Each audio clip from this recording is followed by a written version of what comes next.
नहीं होता कौन। अच्छा जी, बिस्मिल्लाहिर्रहमानिर्रहीम। लाहौर हाई कोर्ट में अब से कुछ देर पहले समाअत हुई है जो हमने जॉइंट इन्वेस्टिगेशन टीम को चैलेंज किया है जो ज़मान पाक के ऊपर जो हमला हुआ उसकी तहकीकात के लिए बनाई गई है।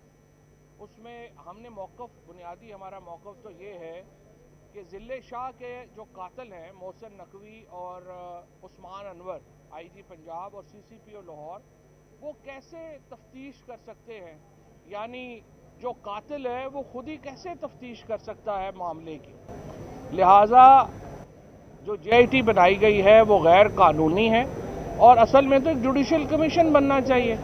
जेआईटी तो होनी नहीं चाहिए। जिस किस्म के इस वक्त मामलात हैं कि पुलिस वालों ने कत्ल किए और पुलिस वाले इन्वेस्टिगेशन कर रहे हैं, और जहां पे हमारी जो एफआईआर है उसकी रजिस्ट्रेशन के लिए भी प्रोसेस जो है वो चल रहा है, जिसमें मोहसिन नकवी आईजी और सीसीपीओ मरकजी मुल्ज़म है।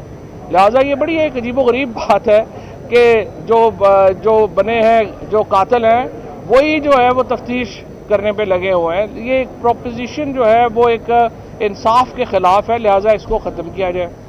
और दूसरा ये कि ये जो मुसलसल की जानी मानी जो ह्यूमन राइट्स के ऊपर काम करती है ऑर्गेनाइजेशन, जो अमेरिकी प्रेसिडेंट कैनेडी के नाम के ऊपर उनकी जो बेटे हैं, उनकी जो बेटी हैं वो चला रही हैं और उनका ख़ानदान उसको चला रहा है, वो उसने भी पाकिस्तान में इंसानी हकूक़ की खिलाफ वर्जियों के ऊपर आज अपनी स्टेटमेंट जारी की है।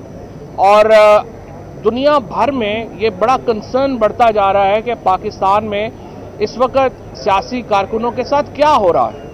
देखिए, जो पाकिस्तान में हुआ है सियासी कारकुनों के साथ इस एक साल में 25 मई गुज़श्ता साल के बाद, वो पाकिस्तान की तारीख में उसकी मिसाल नहीं मिलती। यानी अरशद शरीफ जैसे जर्नलिस्ट को उठा के शहीद कर दिया गया, यहाँ पे टेलीविज़न चैनल्स को बंद कर दिया गया, जो क्रिटिकल सहाफ़ी थे वो मुल्क छोड़ के जाने के ऊपर मजबूर हो गए। 3500 से ज़्यादा तहरीक इंसाफ के वर्कर्स जो हैं उन्हें कैदो बंद की सोबतें बर्दाश्त करनी पड़ी। यहाँ पे 10 साल से लेके 17 साल के बच्चों को उठाया गया, उन्हें टॉर्चर किया गया, उन्हें नंगा किया गया। मेन स्ट्रीम लीडरशिप को उठा के जो है वो बगैर वारंट्स के लेके गए। आज भी आप देखें अली अमीन गंडापुर के साथ क्या हो रहा है, एक अदालत से दूसरी अदालत, दूसरी अदालत से तीसरी अदालत, और पूरा हमारा निज़ाम इंसाफ जो है उसका मजाक उड़ाया गया है।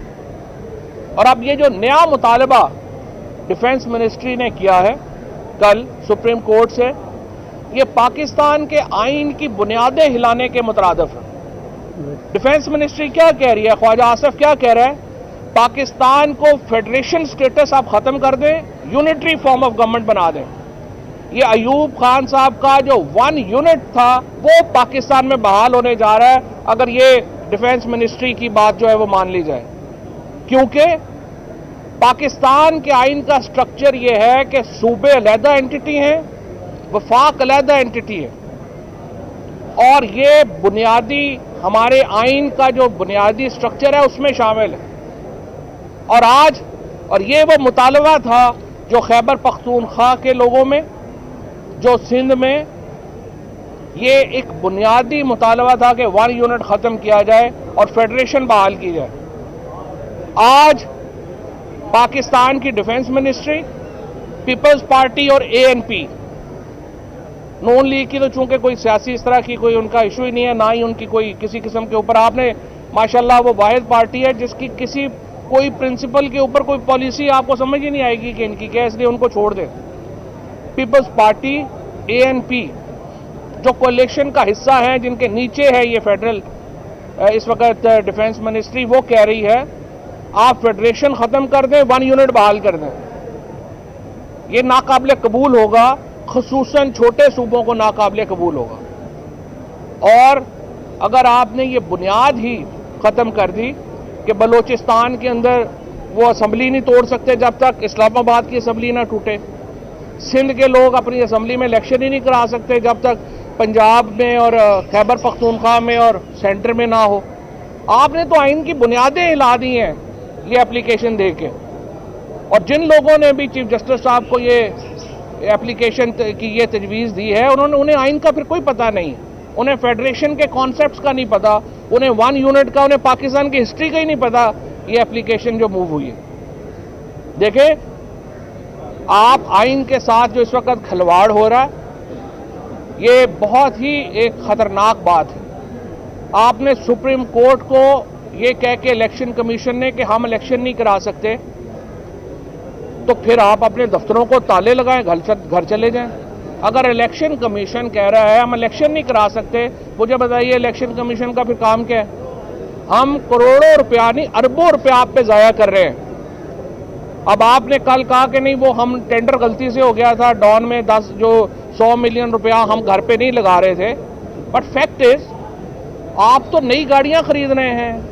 आपके दफ्तरों में देखते हैं जाके, हर दफ्तर के ऊपर सिक्योरिटी जो है वो लहदा खड़ी। अगर आप इतने खौफजदा हैं कि आप आम आदमियों के साथ बात नहीं कर सकते, बाहर आप निकल नहीं सकते, 70-75 साल आपकी उम्र हो गई हुई है, इसलिए आप नहीं लोगों से आंख मिला सकते, इसलिए आपको शर्म आ रही है कि आपने पाकिस्तान के लोगों के साथ खिलवाड़ में आप हिस्सेदार हैं। कोई इलेक्शन कमीशन दुनिया में ये नहीं कह सकता कि हम इलेक्शन नहीं करा सकते। कभी इलेक्शन कमीशन, दुनिया में किसी इलेक्शन कमीशन ने कहा है कि हम इलेक्शन ही नहीं करवा सकते? पाकिस्तान का इलेक्शन कमीशन कह रहा है हम इलेक्शन नहीं करवा सकते। वजारत दाखिला कह रही है कि हम सिक्योरिटी नहीं दे सकते। वजारत दिफा कह रही है कि जी वो टेररिस्टों का बड़ा खतरा है, इसलिए हम इलेक्शन नहीं करवा सकते। वजीर आजम और फाइनेंस मिनिस्टर कह रहे हैं कि जी हमारे पास पैसे ही नहीं है। और पार्लियामेंट कह रही है कि हम चूंकि आ गए हैं अब मुल्क में इलेक्शन ही नहीं होने। कि क्या निज़ाम आपने मुल्क में बना दिया है?